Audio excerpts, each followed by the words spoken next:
నమస్తే, నేను Chandu. Welcome to prime 9 analysis.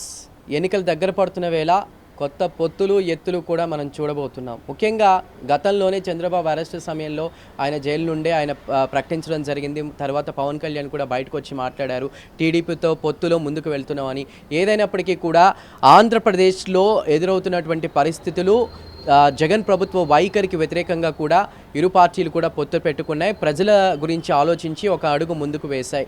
అంటే ఈ పొత్తు నేపథ్యంలో కూడా ఇప్పుడు మనం ఆలోచించాల్సింది, కొత్త పొత్తు అని ఎందుకన్నానంటే బీజేపీతో కలిసి ఇటు టీడీపీ, జనసేన ఉమ్మడిగా ముందుకు వెళ్ళబోతున్నాయా? ఈ నేపథ్యంలోనే చంద్రబాబు గత బుధవారం రాత్రి సాయంత్రం అక్కడికి చేరుకుని రాత్రి అమిత్ షాతో భేటీ అయ్యారు. సుమారు 40 నిమిషాల పాటు ముఖ్యంగా ఏం మాట్లాడుకున్నారు, ఏ విషయాలు డిస్కషన్స్ వచ్చాయి అనేటువంటి అంశం ఒకసారి పరిశీలిస్తే, రాష్ట్ర రాజకీయాలపై ముందుగా మాట్లాడారు. తరువాత అమిత్ షా ఉమ్మడి పొత్తులో భాగంగా కూడా ముందుకు వెళితే, అంటే ఆల్రెడీ జగన్ వ్యతిరేక పవనాలు రాష్ట్రంలో కనిపిస్తున్నాయి. ఈ నేపథ్యంలోనే చంద్రబాబుని అమిత్ షా ఢిల్లీకి పిలిపించారనేది తెలుస్తోంది.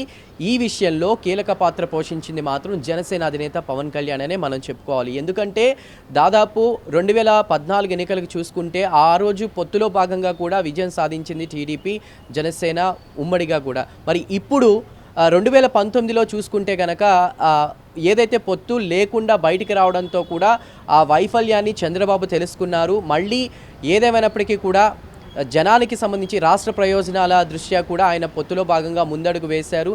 ఇక చంద్రబాబు అరెస్టు సమయంలో కొంత వెనకడుగు వేసిన బీజేపీ తరువాత జగన్కి రాష్ట్రంలో వ్యతిరేక పవనాలు వీయడంతో కూడా ప్రస్తుతం చంద్రబాబుని పిలిపించి మాట్లాడడం జరిగింది. ముందుగా రాష్ట్ర పరిస్థితుల గురించి అడిగి తెలుసుకున్నారు. తరువాత ఇక అసెంబ్లీ స్థానాలు, పార్లమెంటు స్థానాలకి సంబంధించి కూడా మాట్లాడినట్టు మనకు తెలుస్తోంది. కొన్ని స్థానాలను అయితే వాళ్ళు అక్కడ అడిగినట్టు చెప్తున్నారు. ఏదేమైనప్పటికీ కూడా తర్వాత పవన్ కళ్యాణ్ కూడా ఢిల్లీకి వెళ్ళబోతున్నారనే సమాచారం ఉంది. చంద్రబాబు వెళ్ళొచ్చి మాట్లాడిన తర్వాత మరి ఇవాళ కూడా సమావేశాలు అది అవుతాయేమో మనం చూడాలి. ఏదేమైనప్పటికీ కూడా పవన్ కళ్యాణ్ వెళ్ళిన తర్వాత పొత్తుకి సంబంధించి కూడా ఒక క్లారిటీ వచ్చే అవకాశం అయితే ఉంది.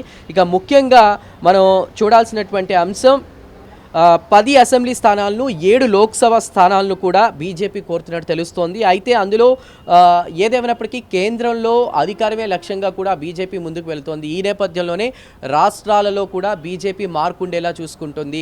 ఒకటి అయోధ్య రామ మందిరం, తర్వాత అక్షంతల వితరణ కూడా, ఇవన్నీ కార్యక్రమాలు మనం చూస్తూ వచ్చాం. రామప్రతిష్ఠ, ఇవన్నీ కూడా ఇది ఒక రకంగా దేశవ్యాప్తంగా ఉన్నటువంటి హిందువుల్లో ముఖ్యంగా ఇదొక మార్క్ అయితే పడిపోయింది. ఈ నేపథ్యంలో కూడా రాష్ట్రాల్లో కూడా గతంలో అంటే ఎప్పటికీ కూడా ఆంధ్రప్రదేశ్లో ఇప్పటికీ ఒక సీటు కూడా, అంటే బీజేపీకి అనుకున్నంత స్థాయిలో సీట్లు లేవు. కానీ కూడా అక్కడ ఉన్నటువంటి లోకల్గా ఉన్నటువంటి పార్టీలతో పొత్తు పెట్టుకుంటూ కూడా బీజేపీ దేశవ్యాప్తంగా యునైట్ అవ్వాలని చూస్తుంది.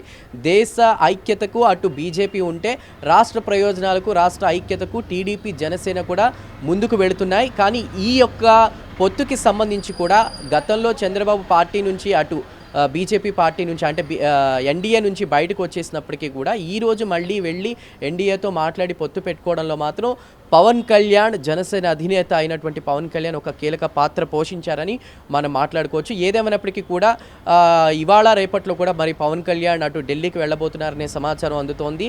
చంద్రబాబుతో మాట్లాడిన తరువాత ప్రస్తుతం మళ్ళీ పవన్ కళ్యాణ్తో కూడా మాట్లాడిన తరువాత ఈ పొత్తులకు సంబంధించి, ఆ తర్వాత అసెంబ్లీ పార్లమెంటు స్థానాలకు సంబంధించి అయితే ఒక క్లారిటీ రాబోతుంది. మొత్తం మీద ఆంధ్రప్రదేశ్లో జగన్కు వ్యతిరేక పవనాలు వీస్తున్నాయి. పొత్తులో భాగంగా కూడా ఒక క్లారిటీ వచ్చి, ముఖ్యంగా మనం ఒక్క విషయం డిస్కషన్ చేసుకోవాలి ఇక్కడ.